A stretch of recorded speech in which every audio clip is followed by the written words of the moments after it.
Okay. So in Oklahoma, we took a very unique approach. We decided to actually do what works. It's a novel concept. We have an 80% injury rate because we have the 45th Infantry, we have engineers, we have an 80% injury rate in all of our National Guard. This is the official number for the state of Oklahoma. You said 80? 80. Wow. Okay. What we typically find in the research I've done and meeting with many state and National Guards is on average their injury rate is 50%. In Vietnam it was 38.3%. The RAND Corporation study, it was actually 33%. It was actually my wife's boss that did that study when she worked for RAND Corporation. So what we focused on then is, saving brains, increasing lives and productivity, reducing healthcare costs, fixing our workers' compensation system in this process, because what we find out of the veterans, we're turning around translating into state policies. We wind up reducing mandatory government spending because now you take a guy, you put him back to work. We can put 50% of everybody that can't work today, 50% of those can go back to work after 40 hyperbaric treatments. 80% can go back to work after 80 hyperbaric treatments. That's the statistics we've seen on average. That's a pretty significant change for laying there breathing and watching TV and being able to fly up and down an airplane. Okay? Now, there are other things, however, that go with that, because what we want to do is we want to maximize the productivity of each of these people.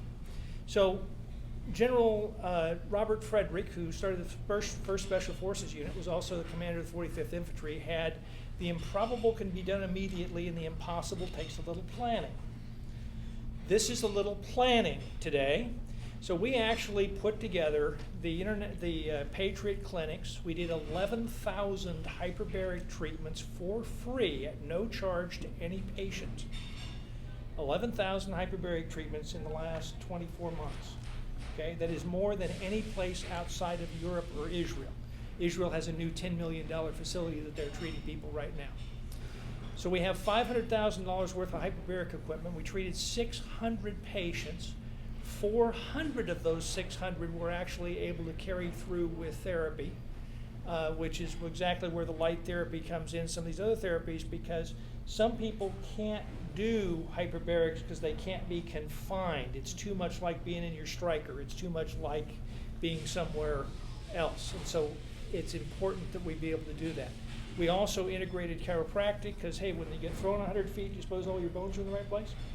We integrated acupuncture because the Sri Lankan Olympic team doc treated me and somebody else for trauma, and we noticed that PTSD was remarkably changed, and we have that protocol actually in the slideshow here.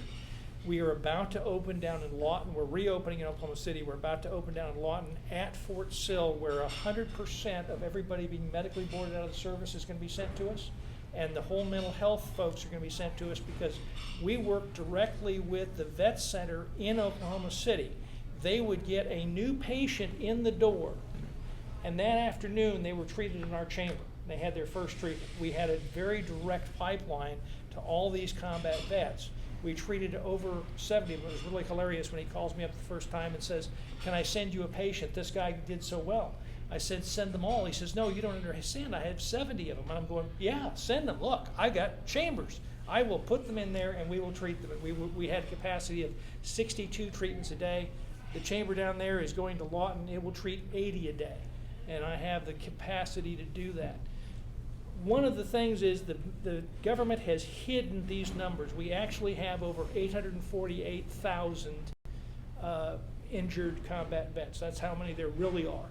40% of everybody that's served has been exposed to one blast. 98% of those will have symptoms, according to Fort Lewis.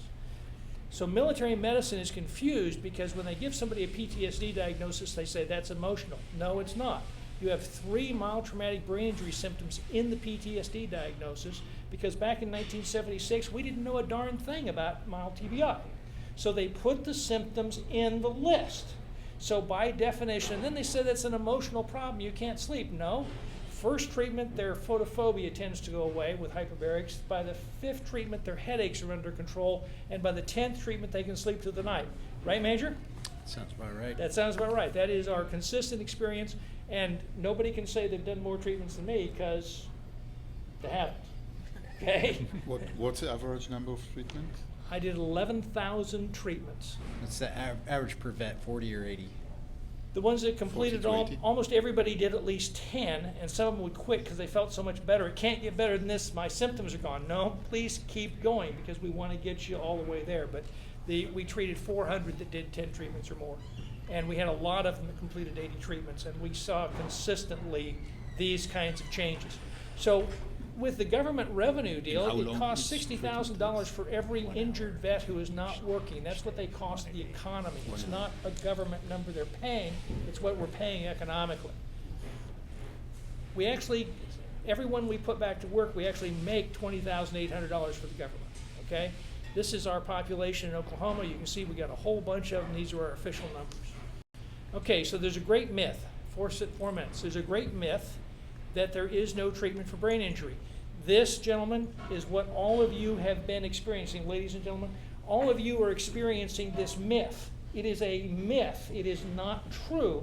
But everybody knows if you say you have a treatment for brain injury, you are lying, okay? Because, in fact, that's just what they conclude. So how does hyperbarics work? It's simple.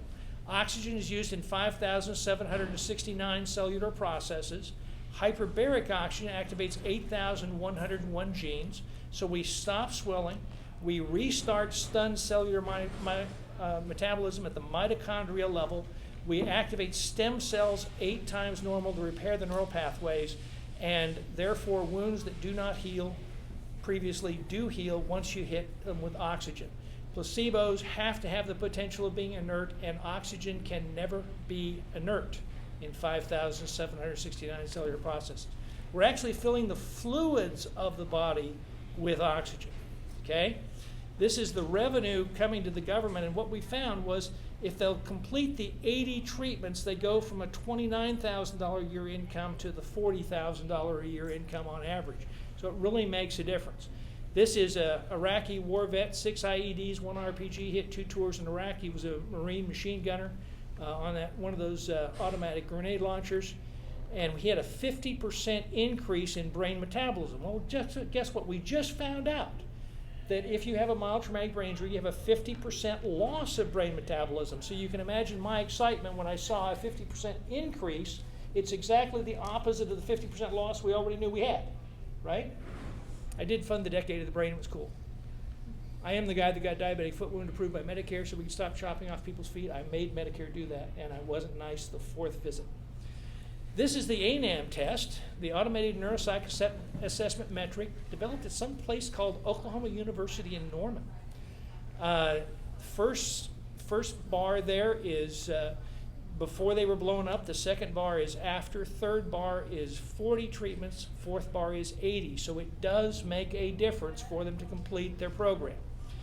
This is 4 different active duty people. We had their scores.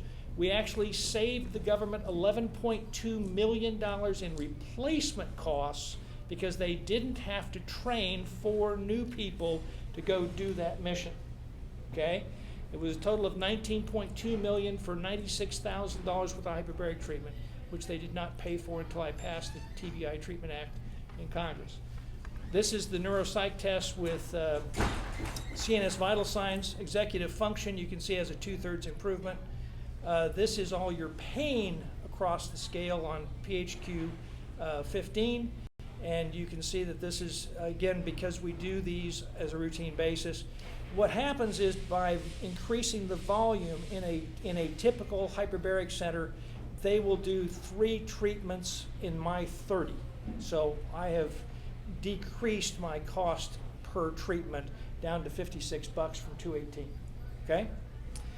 Now, if you don't know where you're going, how are you going to know when you get there? So we looked at this. This is the suicide stuff that he was talking about, that untreated brain insults drive entitlement costs. And doctor, you are right. It is this cumulative experience. It's a riot because we actually give people an examination of how many brain injuries they've had. And after their 10 treatments, the number of brain injuries they've had actually doubles. These are the things that were previously done, which Major Richards was referring to. Hyperbarics has a 15-point IQ increase, a 39% reduction in post-concussive syndrome, 30% reduction in PTSD, and a 51% reduction in depression, 96% improvement in emotional control in the first 40 treatments. That improves further in the second. The key is the Oklahoma did the TBI Treatment Act so that that we activated this law from 1921 to force the feds to start paying us for treating these vets. Highly synergistic with other treatments. For example, we work directly with Israel on cognitive rehab, even though Harvard stole our researcher from us. That was done from the Yom Kippur war casualties. Cog rehab will give up to 25 IQ points if it's used. We've looked at each of these programs, and what I have here for the first time today is the 11-needle acupuncture protocol, which somehow got messed up in that slide, that is able to show that anybody can actually do and replicate, and it actually in 2 treatments reduces the emotional charge in PTSD and will appropriately let people have a normal life. So this is very straightforward. People who say it cannot be done should not interrupt those of us who are doing it. Okay. Thank you very much, Bill. This was very impressive.